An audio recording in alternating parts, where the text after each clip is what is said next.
Hello friends, Ram Ram, जय श्री कृष्ण। आप सब कैसे हो? आशा करती हूँ आप सब बहुत बहुत अच्छे होंगे फ्रेंड्स। और ये मैं दूसरा वीडियो बना रही हूँ और ये वीडियो है फ्रेंड्स मनोज मुद्दशिर जी की, श्री कृष्णा और महाभारत। तो वीडियो बहुत इंटरेस्टिंग होने वाली है फ्रेंड्स। तो आइए पहले दे देते हैं रिएक्शन, उसके बाद हम बात करेंगे। उससे पहले फ्रेंड्स, आपको मेरा वीडियो, मेरा रिएक्शन पसंद आए तो ज़रूर लाइक करें, चैनल को सब्सक्राइब करें।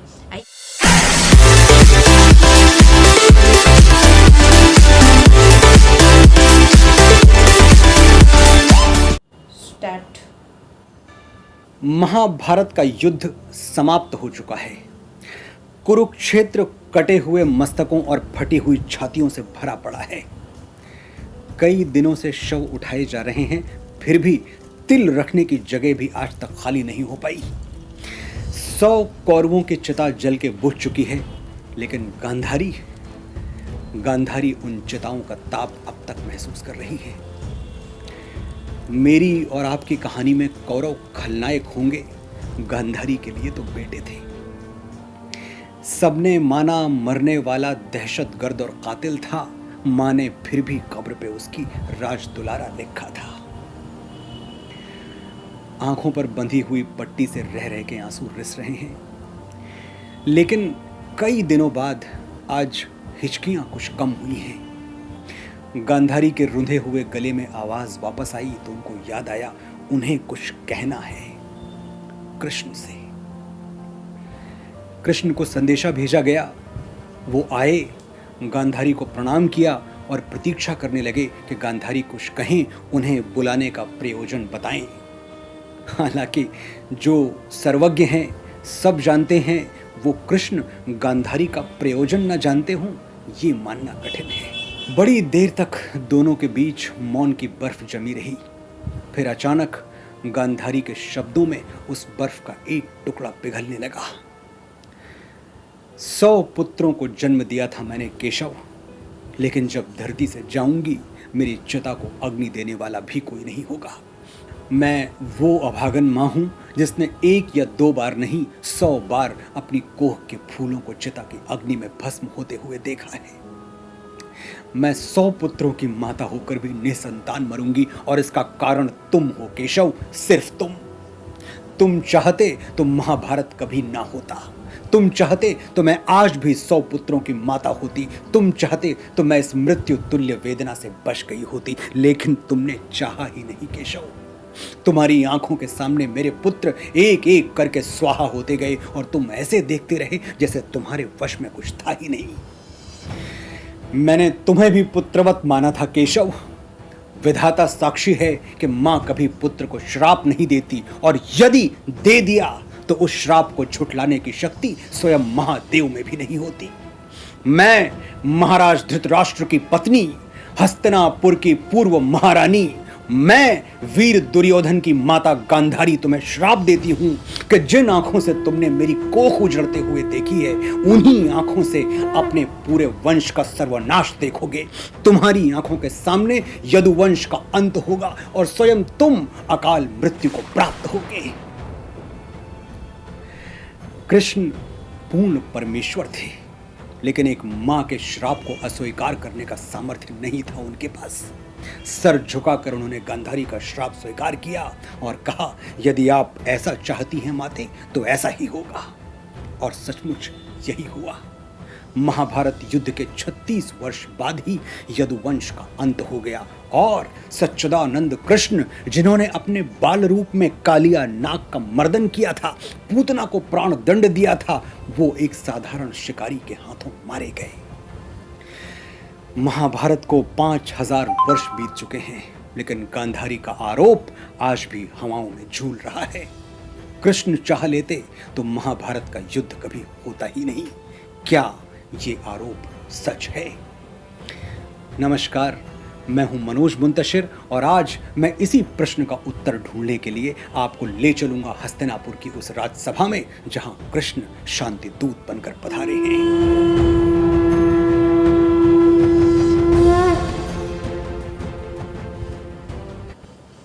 द्वारपाल ने आवाज लगाई, महारथी, महावीर, सुदर्शन चक्रधारी मधुसूदन वासुदेव श्री कृष्ण पधार रहे हैं। महात्मा विदुर अपने आसन से उठे और भगवान श्री कृष्ण की अगवानी करते हुए उन्हें राजसभा में ले आए।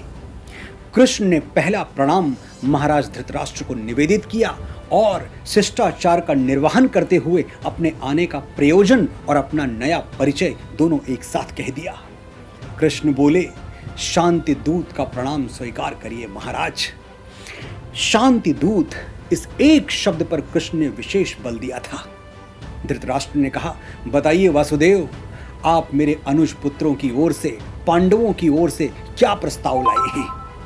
भगवान श्री कृष्ण ने हाथ जोड़कर बड़ी विनम्रता से उत्तर दिया, महाराज, मैं किसी की ओर से कोई प्रस्ताव लेकर नहीं आया हूं। मैं तो स्वयं अपनी ओर से आया हूं और अपना ही प्रस्ताव लाया हूं। पर मैं आपको यह विश्वास दिलाता हूं कि जो कुछ भी मैं स्वीकार कर लूंगा वो पांडवों को भी स्वीकार होगा। मेरे परिचय से आप इतना तो जान ही चुके होंगे कि आज मेरा लक्ष्य शांति है, और शांति कोई प्रस्ताव नहीं है महाराज जिस पर वाद विवाद किया जाए, जिस पर विचार किया जाए। शांति एक आवश्यकता है। जो शांति के पक्ष में नहीं है वो मानवता के पक्ष में नहीं है। कृष्ण अपने शब्द बड़ी सावधानी से चुन रहे थे। वो जानते थे कि हजारों वर्षों बाद उनके एक एक शब्द का विश्लेषण किया जाएगा और मानवता इस प्रश्न का उत्तर अवश्य ढूंढेगी कि महाभारत के युद्ध में कृष्ण की भूमिका क्या थी, आग लगाने वाले की या आग बुझाने वाले की। कृष्ण ने एक नजर पूरी राजसभा को देखा, वहां उपस्थित वीरों को देखा और आगे बोले, इस राजसभा में गंगा पुत्र भीष्म जैसे ज्ञानी और महात्मा उपस्थित हैं। कृपाचार्य और द्रोणाचार्य जैसे आचार्य विराजमान हैं। योद्धाओं की जो भीड़ यहाँ है वो आज संसार की किसी और राजसभा में नहीं है, और इसीलिए हस्तिनापुर की इस राजसभा का उत्तरदायित्व भी सबसे अधिक है। यदि युद्ध हुआ तो महात्माओं और योद्धाओं का ये अलौकिक संकलन सूखे पत्ते की तरह बिखर जाएगा महाराज, और अगर ऐसा हुआ तो इतिहास उन सारे आंसुओं का उत्तरदायी आपको ठहराएगा जो इस महायुद्ध के बाद बहाए जाएंगे। इतिहास गांधार नरेश शकुनी से यह नहीं पूछेगा कि द्यूत क्रीड़ा में कपट क्यों किया, क्योंकि वो कपट आपकी सभा में हुआ था महाराज। इतिहास युवराज दुर्योधन से भी ये नहीं पूछेगा कि इन्होंने भरत कुल वधु द्रौपदी को भरी सभा में बालों से घसीट कर क्यों बुलवाया था। इतिहास ये भी आप ही से पूछेगा, क्योंकि दुर्योधन आप ही के युवराज हैं महाराज। इतिहास दुशासन से भी ये नहीं पूछेगा कि उसने महासती पांचाली का वस्त्र हरण करने की असभ्यता क्यों की। इतिहास इसके लिए भी आप ही को दोषी, आप ही को उत्तरदायी ठहराएगा। लेकिन यदि आज आप मेरा प्रस्ताव मानकर युद्ध की संभावनाओं पर पूर्ण विराम लगा देते हैं तो शायद इतिहास सब कुछ भूलकर आपको एक शांतिप्रिय सम्राट के रूप में आदर से याद करे। कुछ क्षणों के लिए सभा में मौन छा गया। फिर गंगा पुत्र भीष्म की वाणी सुनाई दी, युद्ध तो कदाचित कोई नहीं चाहता केशव। श्री कृष्ण को इस एक शब्द पर आपत्ति हो गई। कदाचित यानी शायद, संभवतः युद्ध तो शायद कोई नहीं चाहता। कृष्ण ने अपनी वाणी पर बड़ी कठिनाई से नियंत्रण रखते हुए कहा, यदि कोई युद्ध नहीं चाहता पितामह तो फिर ये कदाचित क्यों? कदाचित ये तो आप भी जानते हैं पितामह और मैं भी कि युद्ध चाहने वाले उधर भी हैं और इधर भी हैं। इसलिए आज कदाचित जैसे शब्दों को इस राजसभा से निकालकर बाहर फेंक दीजिए, क्योंकि कदाचित की छाया में शांति की बात नहीं हो सकती। धृतराष्ट्र की ओर उदास आंखों से देखते हुए कृष्ण बोले, यदि युद्ध हुआ महाराज तो आपके पास कुछ नहीं रह जाएगा, ना पुत्र और ना ही अनुज पुत्र। क्या पता आपको किस किस के शव पर रोना पड़े। सोचिए महाराज, आपके पास पांडवों का शव आएगा तो क्या आप उसे शत्रु का शव मानकर आनंदित होंगे? क्या आपको एक बार भी याद नहीं आएगा कि आपके छोटे भाई महाराज पांडु ने प्राण त्यागते हुए अपने 5 पुत्रों की सुरक्षा के लिए आप पर विश्वास किया था? आपकी गोद में सिर्फ कौरव नहीं खेले महाराज, पांडव भी खेले हैं। उनके लिए पिता स्वरूप कौन है? आप ही तो। पांडव आपके स्नेह की छाया में पले बढ़े हैं। आपके आशीर्वाद पर आज भी उनका उतना ही अधिकार है जितना दुर्योधन और दुशासन का। इसलिए हे धर्म ध्वज रक्षक, मेरा प्रस्ताव ये है कि इंद्रप्रस्थ पांडवों को लौटा दीजिए। इतना कहकर श्री कृष्ण ने महाराज धृतराष्ट्र को प्रणाम किया और अपने आसन पर विराजमान हो गए। सारी सभा चुप थी। तभी दुर्योधन अपने आसन से उठा और बोला, वासुदेव, मुझे ये शांति प्रस्ताव स्वीकार नहीं है। गंगापुत्र भीष्म ने बड़ी विकलता के साथ कहा, एक बार सोच तो लो पुत्र। दुर्योधन गरज कर बोला, इसमें सोचना क्या है पितामह? जिन्हें 12 वर्ष का वनवास मिलना चाहिए वो राज मांग रहे हैं। यह प्रस्ताव नहीं, प्रतिघात है। गंगापुत्र ने एक और प्रयास किया, कहा, सुनो तो दुर्योधन, वासुदेव मित्र की भाषा बोल रहे हैं। दुर्योधन का क्रोध फट पड़ा। उसने पितामह की बात काटते हुए कहा, और मित्र की भाषा यह कह रही है कि मैं अपना आधा राज्य उन्हें दे दूं? यदि यह मित्रता है तो मुझे शत्रुता की परिभाषा समझाइए पितामह। इंद्रप्रस्थ मैं कभी नहीं दूंगा। यदि वासुदेव के पास कोई और प्रस्ताव हो तो मैं उस पर विचार कर सकता हूं। श्री कृष्ण ने संपूर्ण सभा की ओर देखते हुए कहा, आप लोग दुर्योधन के शुभचिंतक हैं, इन्हें समझाइए, क्योंकि भरत वंश का भविष्य इस नासमझ योद्धा की महत्वाकांक्षा पर बलि नहीं चढ़ाया जा सकता। और फिर भी यदि तुम कोई और प्रस्ताव चाहते हो दुर्योधन, तो सुनो, तुम इंद्रप्रस्थ रखना चाहते हो, रख लो। मैं पांडवों की ओर से 5 गांव मांग रहा हूं, सिर्फ 5 गांव। 2 न्याय अगर तो आधा दो, पर इसमें भी यदि बाधा हो तो दे दो केवल 5 ग्राम। रखो अपनी धरती तमाम, हम वहीं खुशी से खाएंगे, परिजन पर असी न उठाएंगे। दुर्योधन फिर गरजा, 5 गांव? मैं उन पांडवों को सुई की नोक जितनी भूमि भी नहीं दूंगा। दुर्योधन के इस दुर्विचार को सुनकर सारी सभा सन्न रह गई। श्री कृष्ण ने एक लंबी सांस भरकर कहा, दुर्योधन, क्यों अपनी माता गांधारी को अपने शव पर विलाप करने के लिए आमंत्रित कर रहे हो? यह सुनते ही दुर्योधन तर्जनी उठाकर गरज कर बोला, वासुदेव, यदि तुम दूत न होते तो। कृष्ण ने पूछा, तो क्या कर लेते युवराज? दुर्योधन ने कहा, यदि तुम दूत न होते तो मैं इसी बात पर आज तुम्हारी जीभ खिंचवा लेता और तुम्हें बंदी बनाकर कारागृह में सड़ने के लिए फेंकवा देता। सभ्यता की सीमाएं पार हो चुकी थी और धृतराष्ट्र शांत थे, भीष्म असहाय थे, द्रोण निरुपाय थे। कृष्ण समझ गए कि उनका शांति प्रस्ताव अस्वीकार हो चुका है, लेकिन ये अस्वीकृति जिस अनादर के साथ आई है उसका प्रत्युत्तर तो देना ही होगा। वो अपने आसन से खड़े हो गए और अपनी गरिमा का स्मरण करवाते हुए दुर्योधन से बोले, राजदूत को बंदी बनाओगे युवराज? उस अतिथि को बंदी बनाओगे जिसके स्वागत में गंगा पुत्र भीष्म और आचार्य द्रोण इस सभा में खड़े हो गए थे? फिर भी यदि मुझे बंदी बना सकते हो तो अवश्य प्रयत्न करके देख लो। हरि ने भीषण हुंकार किया, अपना स्वरूप विस्तार किया, डगमग डगमग दिग्गज डोले। भगवान कुपित होकर बोले, जंजीर बढ़ाकर साध मुझे, हाँ हाँ दुर्योधन, बांध मुझे। ये देख गगन मुझ में लय है, ये देख पवन मुझ में लय है, मुझ में विलीन झंकार सकल, मुझ में लय है संसार सकल। अमरत्व फूलता है मुझ में, संघार झूलता है मुझ में। द्रगहों तो दृश्य कांड देख, मुझ में सारा ब्रह्मांड देख। अंबर में कुंतल जाल देख, पद के नीचे पाताल देख, मुट्ठी में तीनों काल देख, मेरा स्वरूप विकराल देख। सब जन्म मुझी से पाते हैं, फिर लौट मुझी में आते हैं। यह देख जगत का आदि सृजन, यह देख महाभारत का रण, मृतकों से बटी हुई भू है, पहचान कहां इनमें तू है। भगवान अपना विराट स्वरूप दिखा रहे थे। भीष्म, द्रोण, कृपाचार्य श्रद्धा से नतमस्तक हो गए और दुर्योधन साक्षात ईश्वर का ज्योतिर्मय विश्व रूप देखकर उसकी आंखें फटी की फटी रह गई। कृष्ण अपने रथ पर सवार होकर हस्तिनापुर से चल पड़े। रथ के घरघराते हुए पहियों में उनको द्रौपदी की भर्राई हुई आवाज सुनाई दे रही थी। द्रौपदी ने अपने अपमान का वास्ता देकर कृष्ण से पूछा था, जिन्होंने भरी हुई राजसभा में मुझे बालों से पकड़कर घसीटा, मेरा वस्त्र हरण किया, तुम उनके पास शांति का प्रस्ताव लेकर जाओगे सखा? कृष्णा कहते हो ना, तुम मुझे सखी मानते हो, यही है तुम्हारा सखा भाव? और किस शांति की बात कर रहे हो तुम केशव? जब तक मेरे ये केश खुले हुए हैं, क्या कौरवों और पांडवों में शांति संभव है? फिर से सोच लो देवकी नंदन, जिसे तुम शांति कह रहे हो, कहीं वो आत्मसमर्पण तो नहीं? और यदि मेरे वीर पति और मेरे सखा आत्मसमर्पण का मन बना ही चुके हैं तो मैं यज्ञ की ज्वाला से जन्मी याज्ञसेनी द्रौपदी अपनी मर्यादा का आत्मसमर्पण करने से इनकार करती हूं।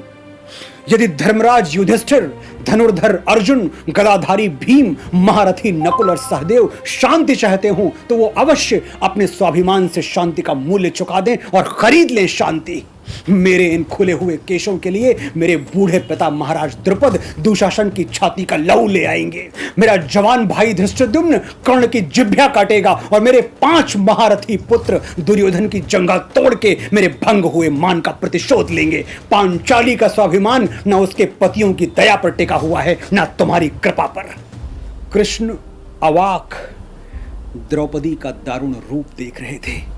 वो जानते थे द्रौपदी का शब्द शब्द अक्षरशः सत्य है, लेकिन वो शांति का अंतिम प्रयास किए बिना रह गए तो भविष्य उनके चरित्र को संदेह की दृष्टि से देखेगा, ये भी वो जानते थे। द्रौपदी के कंधे पर करुणा से हाथ रखकर केशव बोले, तुम्हारे ये खुले हुए केश मैं देख रहा हूं पांचाली, इन केशों में भरी हुई कुरु राजसभा की धूल भी मैं देख रहा हूं और उस धूल की दुर्गंध भी मुझ तक आ रही है। फिर भी कृष्ण, शांति तो शांति है। हारी हुई द्रौपदी ने अपने आंसू पोंछते हुए कहा, जैसी आपकी इच्छा केशव, लेकिन शांति का प्रस्ताव देते हुए ये मत भूल जाना कि दुशासन के मैले हाथों ने मुझे छुआ था, दुर्योधन ने मुझे देखकर अपनी जंघा पीटी थी और कर्ण ने कुरुओं की कुल वधू को भरी सभा में वेश्या कहा था। बस मेरी वेदना याद रखना केशव। जाओ मेरे शांति दूत, मेरे लिए तुम्हारा जो कर्तव्य था आज मैंने उस ऋण से तुम्हें मुक्त किया। द्रौपदी की पीड़ा से नजर फेर के कौरवों की सभा में शांति दूत बनकर जाना कितना कठिन था ये कृष्ण की अंतरात्मा ही जानती होगी, लेकिन फिर भी कृष्ण गए। हस्तिनापुर की सभा में कृष्ण के शांति प्रस्ताव का क्या परिणाम हुआ आप सुन चुके हैं। क्या कृष्ण ने सचमुच महाभारत का युद्ध टालने का प्रयास नहीं किया? क्या माता गांधारी का आरोप सत्य था? ये निर्णय मैं आपके विवेक पर छोड़ता हूं। आपने बड़े धैर्य और बड़े ध्यान से सुना, आभार।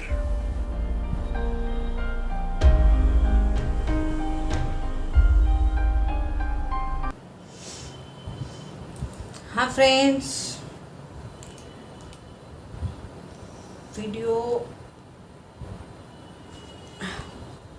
बहुत अच्छा था फ्रेंड्स, और वीडियो सुनते सुनते हम मतलब किसी अलग लोक में पहुंच गए फ्रेंड्स। मतलब सोचने लगे कि वीडियो का टाइटल ये है कि क्या कृष्ण भगवान जिम्मेदार है महाभारत के।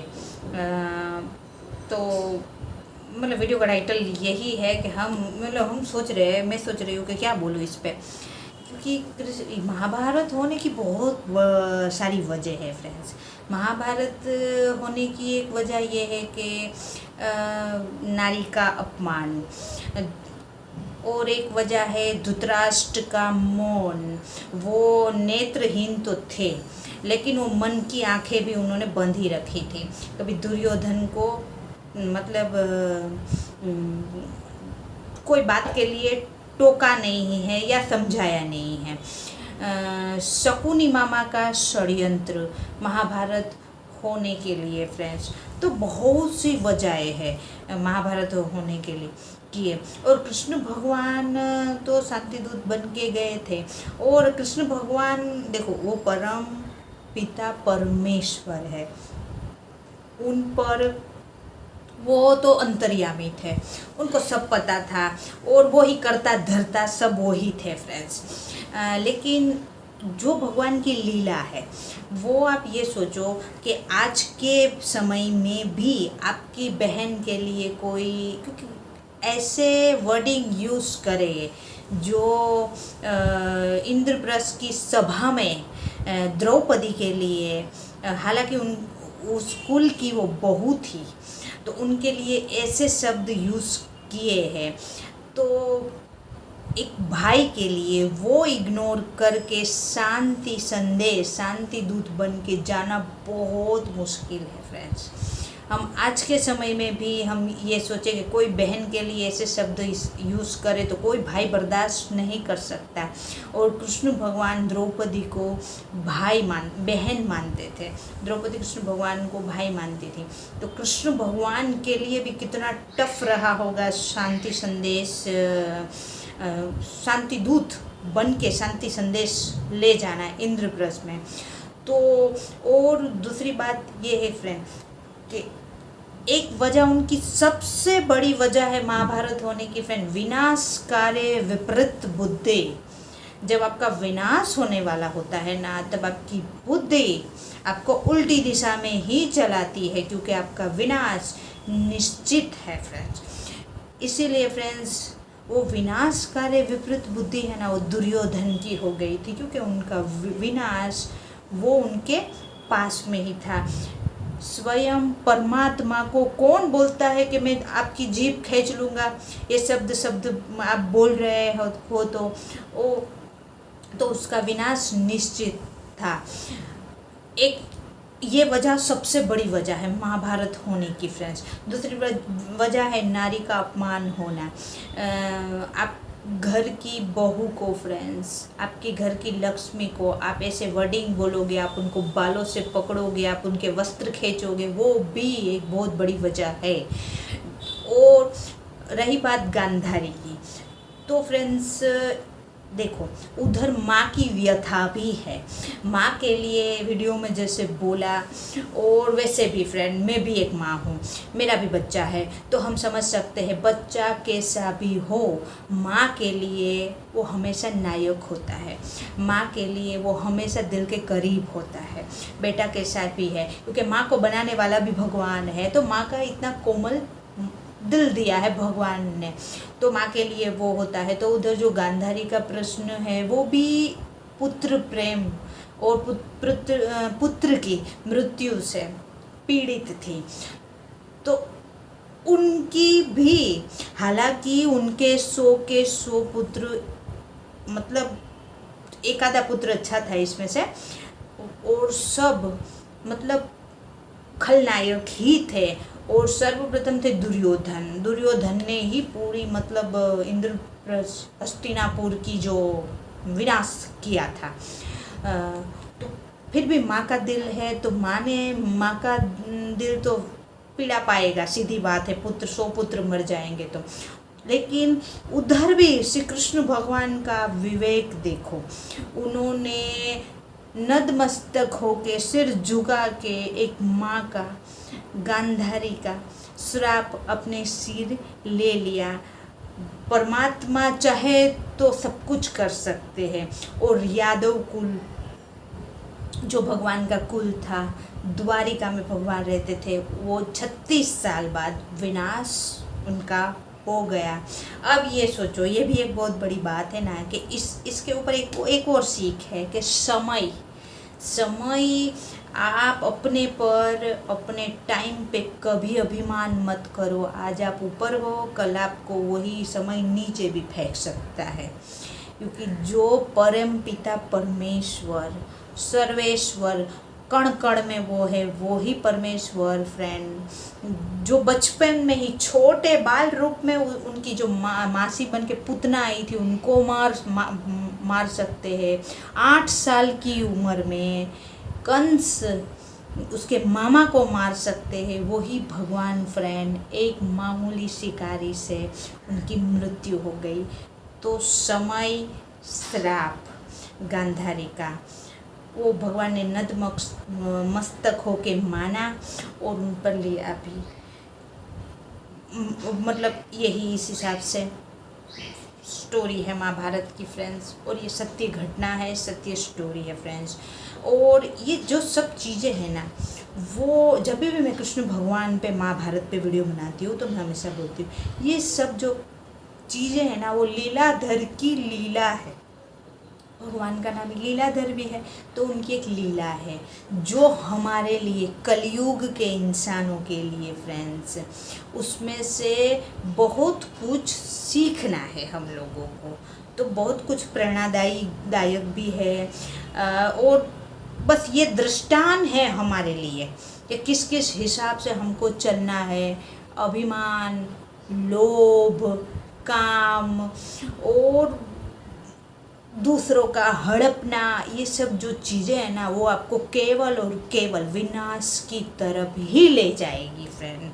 इसीलिए दुर्योधन का विनाश काले विपरीत बुद्धि ये हो गई थी। और वो मैं मानती हूँ इनमें एक तो नारी का अपमान और दूसरी बात है कि विनाशकारी विपरीत बुद्धि ये दुर्योधन की, वही मैं मानती हूँ महाभारत की। कृष्ण भगवान शांति दूत बन के जरूर गए थे और रोकने की कोशिश भी की थी। तो ये वीडियो बहुत बहुत अच्छा है, जिससे कि इसकी लेंथ बहुत बड़ी हो गई है फ्रेंड्स। तो मेरे को तो ये वीडियो बहुत अच्छा लगा फ्रेंड। उस परम पिता परमेश्वर श्री कृष्ण भगवान पे कोई भी वीडियो मुझे बहुत अच्छा लगता है। आपको मेरा रिएक्शन अच्छा लगा हो तो वीडियो को लाइक, चैनल को सब्सक्राइब जरूर करना। और अब मिलते हैं फ्रेंड ऐसे ही किसी अच्छी वीडियो में। बाय बाय, जय हिंद, वंदे मातरम, बाय बाय।